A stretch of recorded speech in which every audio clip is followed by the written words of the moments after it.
We're up here in the cabin in Pennsylvania. We're only here 2 days, and we jacked this cabin up because it was falling down.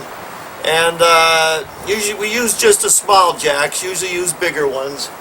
But it's a small job, and the cabin's been here for 80 years, so we just jacked it up and filled it in. I'm going to show you how I did it. Well, here's the project for today. We're up here at this cabin, and this one room right here is sunk down. So all we're going to do is, right here it's real bad, we're just going to jack it up and go over in here and get the jack under here and take these stones out, the ones that are loose. So we're going to jack this cabin up. Get all the loose stones right out of here.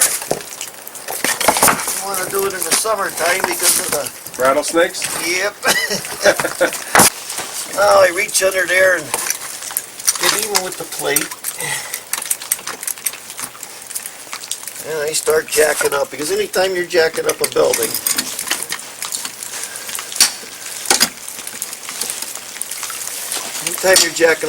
you gotta do it real slow.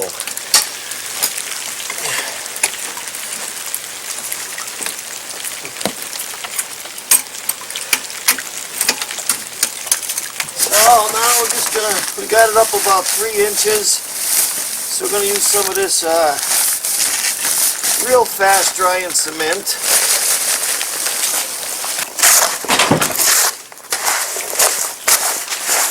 Right now, we're just going to use that fast drying cement. Put it in there.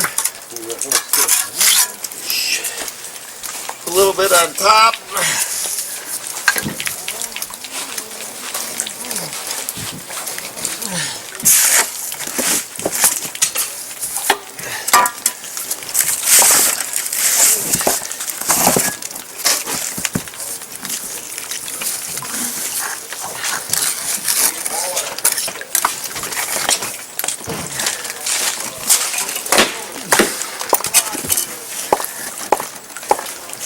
In here.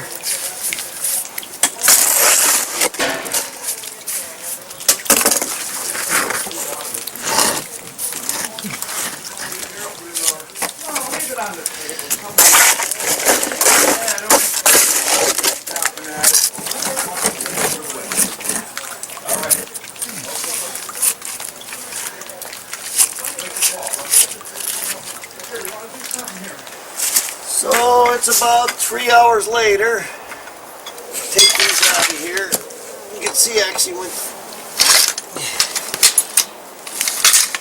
So now this isn't what we call a great example, but only going to be at this cabin for a couple days, and this is the way I do it. Just pack it in there. And another one here.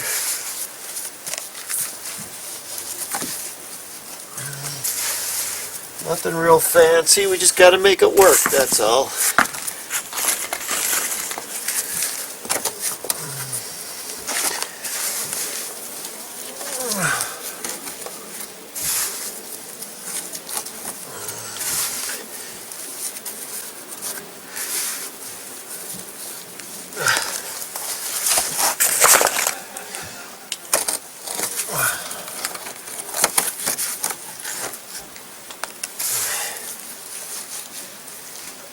All we're doing is just cleaning it up and sponging it off. No big deal here. But we had to do this real quick because we're only here for a couple days. And I'm going to show you right now some of the jacks I would use on other jobs, just so you get an idea. Now these are the house jacks I would use, especially in the masonry business, something like this, if we had to jack something up. But if you go back to old school, they would make themselves shims. And they're real thin on the bottom, and then they get thicker. And they lay them here, and I remember the old timers doing this, and they would get under their jack, and they get 2 hammers, 2 guys with sledgehammers, and they pound it. And as they pound it, this would come up. That would be old school jack. And then, as they got a little richer, we got these, and what they would do is they place this under, and they'd get a bar, and they bar it up or they bar it down, whatever they wanted to do. Now if you're a lot cheaper, the guys that make their own jacks, and they just get they weld these two plates together and they get a nut and they get the jack and they jack it up. Or if you're real cheap like we are, and this ain't a big heavy duty thing, we just get a regular jack. That's just a plate. And these are just car jacks. Anything that works.